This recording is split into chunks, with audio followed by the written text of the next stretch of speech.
Assalamualaikum warahmatullahi wabarakatuh. My name is Nurin Noera Metioma Asri, and today I will be presenting to you about the Malaysian education system and the impact on students' social mobility. And how does it affect this and that, and how does it affect our students?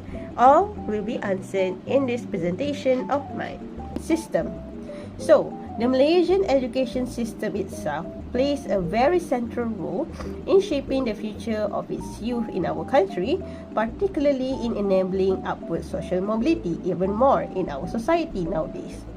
However, social mobility also refers to an individual's ability to move to a higher socio-economic position, often through many education, skills development, family background, and more. And while education is seen as the key enabler of social mobility itself, disparities in this access and quality can lead to unequal outcomes in our society, particularly in our pupils and also students. So, this presentation, like I said, will explore recent changes in the national education system and analyze how all of these changes. So, what is social mobility in students or pupils in our country? Firstly, social mobility is the movement of individuals or families up or down the socio-economic ladder, which means the more connections that you got with your family or maybe with yourself, the more that you could move up these ladders, and while you could also move down the ladder if you are at a disadvantage in any particular reason or factors. So, this kind of social mobility is often influenced by education, career opportunities, the background of their families, and such. And all of these factors will influence an individual's social mobility as a whole. In education, this means providing equitable access to resources, opportunities, chances, so that students from disadvantaged background can also succeed with their peers. There are also researches that shows that systems with strong support structures for low-income students tend to produce higher levels of social mobility. Why? Because everyone is given the same chances to try and strive to be better in their life. So, other than the Malaysian education system, let's take a look at our country's very own education blueprint, which works from 2013 until now. So, what is the blueprint and how does it affect our pupils? So, firstly, the Malaysian Education Blueprint is aimed to raise education quality, ensure equitable access to all of the pupils, either disadvantaged or the more at advantage, and bridge gaps across regions. Then, the key focus of the Education Blueprint is to include student outcomes, school leadership, the quality of the educators, and reducing the urban-rural divide in our pupils and also in the school. However, the implementation of these strategies remains very inconsistent across different states and districts in our country itself. Other than the Malaysian education system and its blueprints, there are other initiatives that have been taken to increase the social mobility of pupils' families in our country, which is TVET. But what is TVET? So, TVET, or Technical and Vocational Education and Training, is a pathway made for students to gain practical skills for employment after their educational days. So according to some research made by DOSM in 2033, employment among TVET graduates have shown a very impressive improvement, but the enrollment for this remains low. They have uttered their opinion that negative social perceptions and limited awareness have maybe hindered TVET's full potential and support in social mobility, thus affecting the enrollment for this program as a whole. There are also other factors that needs to be taken when talking about social mobility, which is digital learning and the great divide of it. Firstly, digital education platforms such as Delima and FraudWLE were introduced to pupils around the country to modernize education. But then, as we know, the COVID-19 pandemic in 2020 revealed a very significant digital divide. Many students in rural and B40 households lack devices and internet access to be using these digital education platforms while they are not in school. However, a research done by Kazana Research Institute in 2020 reported that 37% of B40 students had no access to suitable digital learning tools. And thus, it affects the great divide of digital learning as a whole. So, from the factors that I have talked before, it can be contributed to the topic of socio-economic disparities in learning. So, let's take a look together. So, when we are talking about socio-economic disparities, the ones that are more heavily affected is students from B40 families. This is because they may face barriers such as lack of transportation, limited school supplies, financial stress, and also lack the chances to help them learn at a higher level later on. A research done by UNICEF Malaysia in 2021 found that children from poor households often underperform due to the malnutrition that they may get in their family and needing to work part-time to support their family and themselves. These socio-economic factors may reduce student chances of excelling in school and may be a heavy tension that may limit their access to higher education later on in their lives, which may lead to them not being employed at the company to work and more. Urban versus rural Alia and her education friends walked access. past the old and abandoned shop that had been Students closed in for rural years. areas But today, often the front attend door was slightly open, under-resourced and they could hear schools with whispers from limited inside. infrastructure As they stepped and closer, poorly the trained whispers teachers stopped. as a Who tangent. was inside? And Masa why in was the shop suddenly 2022 open found again? that access to quality education Alia in and rural her friends areas walked past remains the a old and critical abandoned shop challenge. that had been closed for years.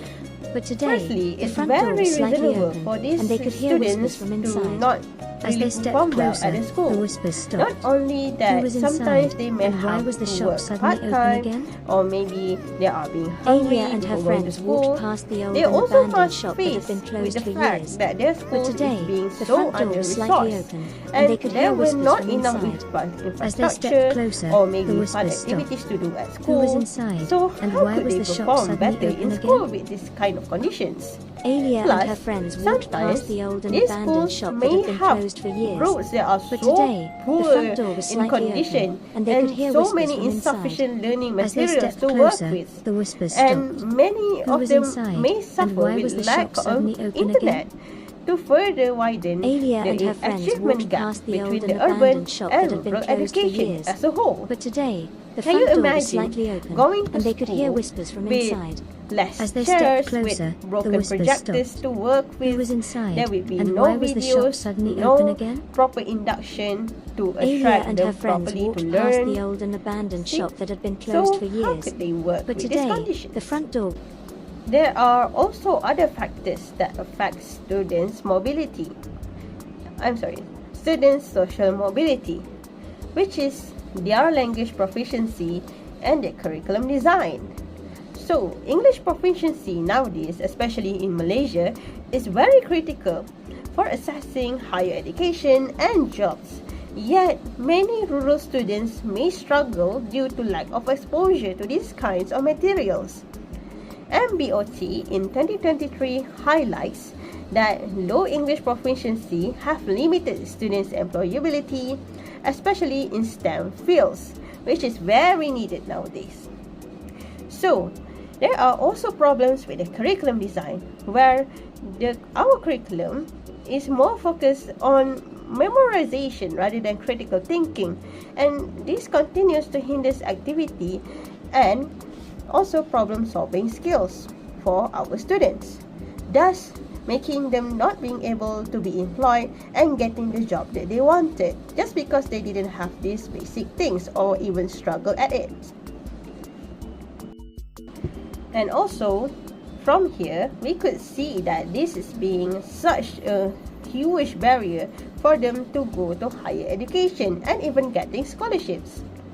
Firstly, as we know, although public university access through UPU is open to all of the students in Malaysia, but many students may lack the guidance on how to use the UPU to apply or succeed in getting the universities that they wanted.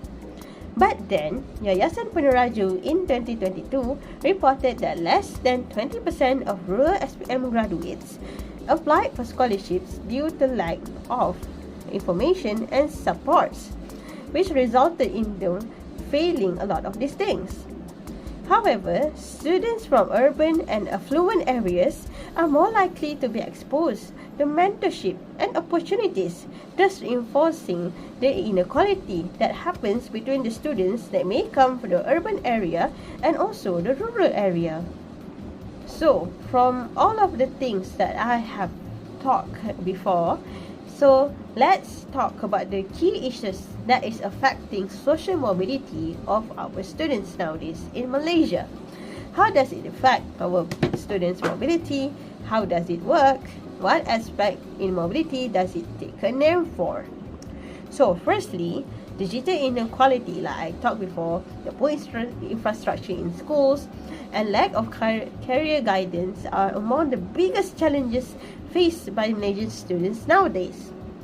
Then they also have the social stratification, the regional disparities that may come with the place that they live, and curriculum shortcomings that will continue to impact mobility despite the education reforming again and again.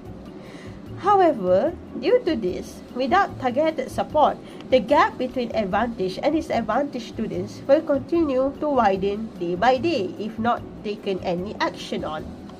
So, what can be done and improved to our system nowadays? So first, I think we need to expand the nationwide digital access through many free device distribution and programs and improve rural internet infrastructure. This is to help these students and even their families or the people around the place where they live to get more internet connection and also to get the access to the World Wide Web to help them learn more things about the world around them. And we also need to prioritize experienced teacher placements and professional development programs in underserved areas. Underserved areas. So, then, I think we need to enhance career counseling and scholarship awareness campaigns in all schools, especially for B40 students, just to help them get on the right idea on what they wanted to do after the school terms have ended. And also, we need to integrate financial literacy and soft skills into the curriculum to prepare students for real-world problems and success. And of course, we also need to establish and strengthen community learning centers in rural and indigenous areas to increase access and participation as a whole. So from all of this, it is more focused on giving those in rural areas more access to what they wanted to do later on in their life and more access to the internet devices so that they could use it and get something good. To conclude, well, although Malaysia has made significant strides in our education system, true equity still remains a work in progress. After all, to enhance social mobility, educational change must go beyond policy. It must address real-life barriers that students face daily. It is also important to see what the students are going through in order to go to the school rather than what outcome that they have at school. See? And a future-focused education system must be very inclusive, very adaptable, and very responsive to the needs of every learner, regardless of where they are from. With these factors taken into action and more initiative taken to help fight these factors, I think Malaysia itself could be a very inclusive education space for all of our students, regardless of what area they came from or whatever whatever level of social mobility they are from. But it is important for us to take action from now on in our educational system. So, that's all from me in my presentation about Malaysian education system and its impact on students' social mobility as a whole. I am Nurin Noera Metioma Asri, and thank you for hearing my presentation today. Bye! Tu le salut à la Chine.